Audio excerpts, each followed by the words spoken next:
दुष्यंत चौटाला तो आज मिले थे, और जो मिले थे हम कहा कुछ नहीं भाई, आज तो इतना निंदनीय कार्य हमारे डिप्टी सीएम साहब के कार्यालय में हुआ है कि उसकी हम बहुत बहुत घोर निंदा करते हैं। करके हम गए मिलने के लिए, लेकिन उन्होंने उनका व्यवहार जो था वो बिल्कुल उचित नहीं था, क्योंकि हमारी जो वार्ता थी, हमने कहा था चाहे 2 मिनट हो, हमें शांति से बात करने के लिए डिप्टी सीएम साहब से चाहिए, चाहे 2 ही मिनट क्यों ना हो।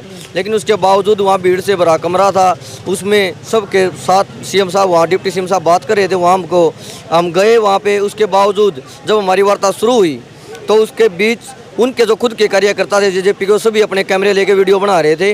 लेकिन जब हमारे प्रतिनिधिमंडल में से किसी ने वीडियो बनाना शुरू किया तो वहाँ तुरंत उनके साथ हाथापाई हुई, इनका मोबाइल छीनने की कोशिश की। किसने किया था? वहाँ उनके जो कार्यकर्ता थे, हम नहीं जानते भाई ने वो कौन थे, कार्यकर्ता थे सिक्योरिटी वाले? पता नहीं, सिक्योरिटी थी, कार्यकर्ता थे, जो भी थे वो बिल्कुल उनके आसपास जो मान लिया, एक तो उप मुख्यमंत्री साहब के बिल्कुल जस्ट बराबर में था, उसका हाथ ऐसे आया, कैमरा ऊपर छीन के लेके गए वो। तो फिर हमने सोचा भाई हम यहाँ बेइज्जती करवाने नहीं आए। वीडियो बंद क्यों करवा रहे? वो पता नहीं, खुद वो वीडियो बना रहे हैं, हमारी बंद करवा रहे हैं। या तो ऐसा हो कि भाई यहाँ वीडियो अलाउड नहीं है तो सबकी बंद हो। जब वो खुद वीडियो बना रहे हैं पहले से, तो हमने बनानी तो हमने क्या जुर्म कर दिया, या फिर पहले बताई होती क्या है। 5 बार ज्ञापन दे चुके हम दुष्यंत चौटाला को, इससे पहले 5 बार।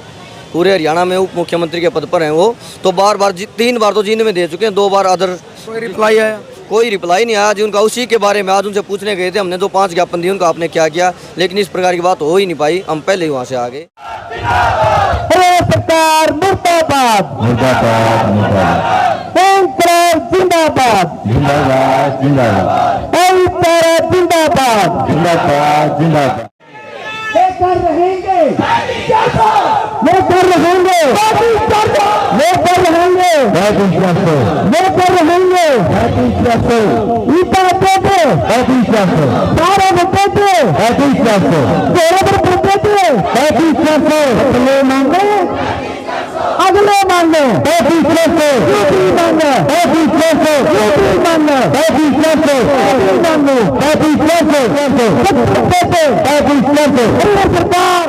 A to Z हरियाणा देखने वाले सारे दर्शकों ने सोनू दलाल की राम राम। जींद फिलहाल आप खड़े हैं यानी डीसी ऑफिस के आगे बाहर की साइड, बिल्कुल मेन रोड के साइड में। और पूरा हरियाणा में तक करीब 35,000 35,500 के करीब जितने भी क्लर्क हैं सारे के सारे धरना पे बैठे हैं डीसी ऑफिस का बाहर, हर जिले के अंदर। जींद जिले में बैठे हैं करीब, जो इनकी गिनती है 600 650 इनकी भी है। और जितना जोर ला गए हैं 3500 मंगन लग रहे हैं भाई, दे देने चाहिए। क्यों? क्योंकि यह जो टेबल है, एक बार हटियो थोड़े आगे थे, अमित यह दिखा दे बिल्कुल साफ साफ, यानी 1957 तक दिखाया रखे इन भाई ने, बिल्कुल क्लोज है। और उसके बाद 1969 1979 86 96 6 16 उसके बाद इनका अगर अनेक दुबह ताला सिस्टम कड़ा यू उरो दिखने लग रहा है। यानी समानांतर काम में ये 5 डाल के जो पद हैं इनमें 4 में 3500 हैं। केवल ये जो क्लर्क हैं इनके जो है 19,900 और भाई 1000 2000 का फ़र्क होता तो शायद इनने भी कोनी गर्मी में धरना बैठना था। फ़र्क आ गया 16,000 रुपया का। तो 16,000 रुपया में तो भाई साल में 1,92,000 रुपये बैठे हैं, तो घना फ़र्क आ गया। भाई सुशील हैं जो प्रतिनिधि तो उरो का कर रहे हैं, और बाकी सारे यहाँ बैठे हैं। भाई साहब राम राम। राम राम जी भाई साहब। A to Z हरियाणा देखने वाले सारे दर्शकों ने राम राम। परिचय दे दो अपना। मैं सुशील लाठर डीसी ऑफिस जींद में क्लर्क के पद पर कार्यरत हूँ, और क्लरिकल एसोसिएशन वेलफेयर सोसाइटी का जिला प्रधान जींद, जिसके दौरान कौन सा दिन आता है ये? आज जी 17वां दिन चल पड़ा धरने का।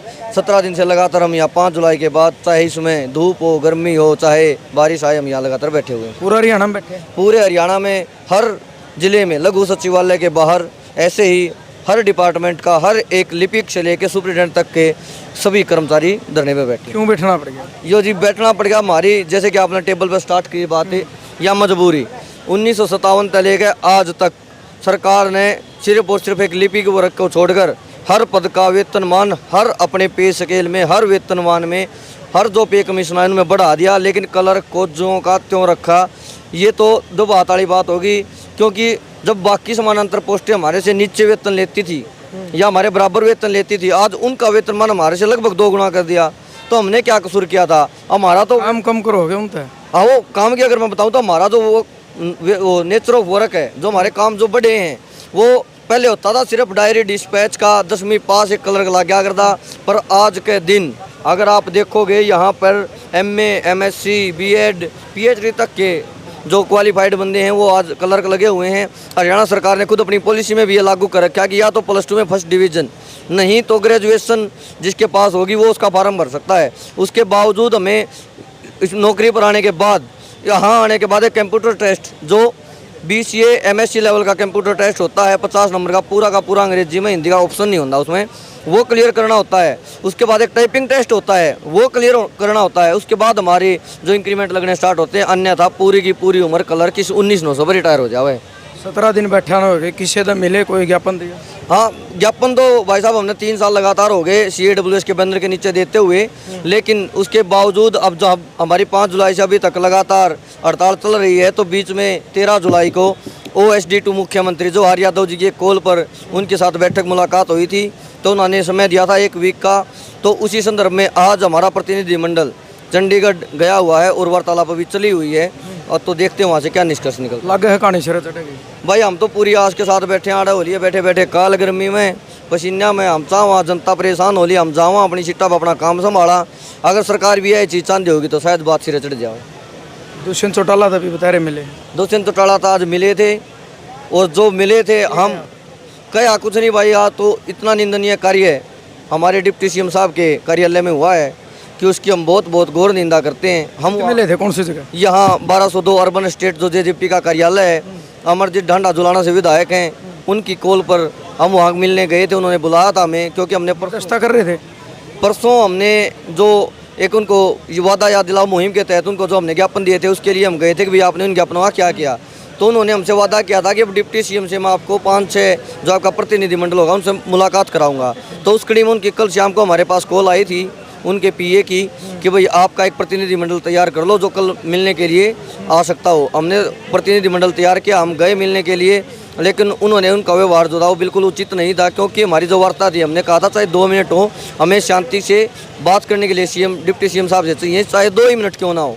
लेकिन उसके बावजूद वहाँ भीड़ से भरा कमरा था, उसमें सबके साथ CM साहब वहाँ डिप्टी CM साहब बात कर रहे थे, वहाँ हम गए वहाँ पे। उसके बावजूद जब हमारी वार्ता शुरू हुई तो उसके बीच उनके जो खुद के कार्यकर्ता थे JJP को, सभी अपने कैमरे लेके वीडियो बना रहे थे। लेकिन जब हमारे प्रतिनिधिमंडल में से किसी ने वीडियो बनाना शुरू किया तो वहाँ तुरंत उनके साथ हाथापाई हुई, इनका मोबाइल छीनने की कोशिश की। किसने किया था भाई? वहाँ उनके जो कार्यकर्ता थे, हम नहीं जानते भाई ने वो कौन थे, कार्यकर्ता थे सिक्योरिटी वाले, पता नहीं सिक्योरिटी थी, कार्यकर्ता थे, जो भी थे वो बिल्कुल उनके आसपास जो मालिया, एक तो उप मुख्यमंत्री साहब के बिल्कुल जस्ट बराबर में था, उसका हाथ ऐसे आया, कैमरा ऊपर छीन के लेके गए वो। तो फिर हमने सोचा भाई हम यहाँ बेइज्जती करवाने नहीं आए। वीडियो बंद क्यों करवा रहे? वो पता नहीं, खुद वो वीडियो बना रहे हैं, हमारी बंद करवा रहे हैं। या तो ऐसा हो कि भाई यहाँ वीडियो अलाउड नहीं है तो सबकी बंद हो। जब वो खुद वीडियो बना रहे हैं पहले से, तो हमने बनानी तो हमने क्या जुर्म कर दिया, या फिर पहले बताई होती वो वीडियो मत बनाओ, ऐसे कैमरे खोसने आ क्या दिक्कत है। तो हमने वहीं अपने वार्ता हमने नहीं करनी चाहिए, हम वहाँ से तुरंत वापस आ गए। दुष्यंत चौटाला मुर्दाबाद, मतलब दुष्यंत चौटाला जी ने कुछ बात ही नहीं हुई भाई साहब, बिल्कुल स्टार्ट ही हुई थी बात। उसके तुरंत बाद ये प्रतिक्रिया होगी, तो हम बेइज्जती करवाने वहाँ नहीं गए थे, हम बुलाए गए थे, खुद से नहीं गए थे। हम अपने धरने में बैठे हैं शांतिपूर्वक, 17 दिन हमने हो गया, आगे भी चलता रहेगा। तो जब आप वापस आने लगे दुष्यंत चौटाला ने कुछ भी नहीं कहा? वो सारे से बुलाने की कोशिश कर रहे थे वापस, पर इतनी बेइज्जती के बाद हम नहीं रुकेंगे भाई। हम वहाँ गए थे तो उनके प्रतिनिधि ने हमें बुलाया था, तो हम गए थे, और गए थे तो हमने पहले ही स्पष्ट कर दिया था कि भाई ऐसे भीड़ में धक्का मुक्की में हमें नहीं मिलना। अगर आप वार्ता कराओ तो 2 मिनट करा दो, चाहे एकांत में करा दो अच्छे से, ताकि हम अपना मुद्दा उनको समझा सकें। हम ये थोड़ी है कि भाई एक एप्लीकेशन लिख के गए वो उनको पकड़ा के आए। 5 बार ज्ञापन दे चुके हम दुष्यंत चौटाला को, इससे पहले 5 बार।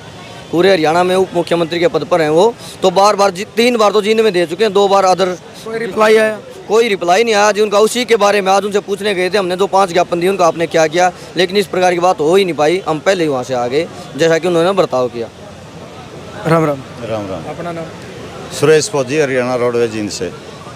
ये मांग है, मतलब क्यों बैठना पड़ गया? पहले किसान आंदोलन चला, 379 दिन ओढ़े बैठे, उसके बाद मतलब ऐसा कोई डिपार्टमेंट नहीं होगा, क्योंकि सरपंच धरना पे देखे, खिलाड़ी धरना पे देखे, और ईव कलरक भी धरना पे आएगी। देखो, ये तो जो सरकार आई है जब से धरने चल रहे हैं, और इसके बारे में मैं एक बात बताना चाहता हूँ। कांग्रेस की सरकार के अंदर भी एक बार मतलब नोटिफिकेशन जारी हुआ था, उस टाइम पे 3200 ग्रेड देने की बात हुई थी। इस सरकार ने आने के बाद उसको हेल्ड पे रखा हुआ है, न कि उसको रद्द किया अभी तक। हमारा बार मतलब 8 साल के बाद फिर संगठन को इकट्ठा किया। 3 साल से हम संगठन इकट्ठा कर रहे हैं, लेकिन 8 साल से चुप बैठे हैं। पहले भी काफ़ी संगठन हुए हैं अपना संघर्ष। तो अभी एक मेन मुद्दा ये है कि हम इतने नीचे क्यों? जो हमारे साथ पटवारी थे, पटवारी भी हमारे से ऊपर चले गए हैं। MPSW भी स्ट्राइक से लेके गए हैं। तो जब 2 कैटेगरी हमारे से मतलब स्ट्राइक के साथ में आगे गई, तो हमने स्ट्राइक का ये इसलिए वो किया कि मतलब हम पीछे क्यों, हमने क्या कसूर किया है जो हम पीछे छोड़ दिए हैं, और उनने क्या अच्छा काम किया है कि जो आगे लेके गए हैं। हमारे बल्कि काम बड़े हैं। जो डिजिटल इंडिया चल रहा है, वो हरियाणा चल रहा है, जो डिजिटल हरियाणा चल रहा है, उसके अंदर सारे के सारे पोर्टलों ही सरकार है। पोर्टल पे पोर्टल लगा रखे हैं। पोर्टल को कौन करता है? पोर्टल को भी हैंडल एक क्लर्क ही करता है।